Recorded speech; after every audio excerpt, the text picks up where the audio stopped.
पुण्यातील स्वारगेट बस स्थानकात उभ्या असलेल्या शिवशाही बसमध्ये घडलेल्या दुर्दैवी घटनेनंतर पुन्हा एकदा सांगलीमध्ये शिवशाही बसमध्ये तरुणीचा विनयभंग झाल्याची धक्कादायक घटना उघडकीस आलेली आहे। या घटनेमुळे संपूर्ण महाराष्ट्रात संतापाची लाट उसळलेली आहे। ही घटना पुणे ते सांगली मार्गावर प्रवास करणाऱ्या 24 वर्षीय तरुणीसोबत घडलेली आहे।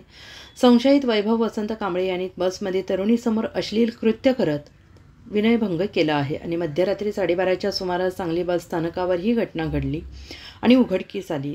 पीडित तरुणीने प्रसंगावधान राखत बस चालक आणि येथील पोलिसांना या घटनेची माहिती दिली। पोलिसांनी तात्काळ कारवाई करत संशयिताला पाठलाग करून अटक केलेली आहे।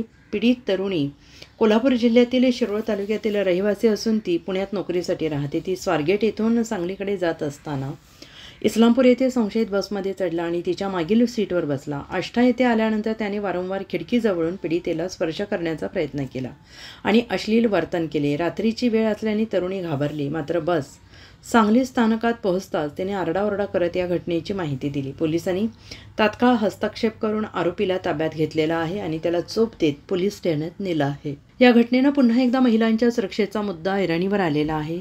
सार्वजनिक वाहतूक व्यवस्थेत महिलांची सुरक्षितता कशी वाढवता येईल याबाबत प्रशासनाला कठोर पावले उचलण्याची मागणी होत आहे। पोलिसांनी या प्रकरणी कठोर कारवाई करण्याचे आश्वासन दिलेले असून आरोपीवर संबंधित कलमांद्वारे गुन्हा दाखल करण्यात आलेला आहे।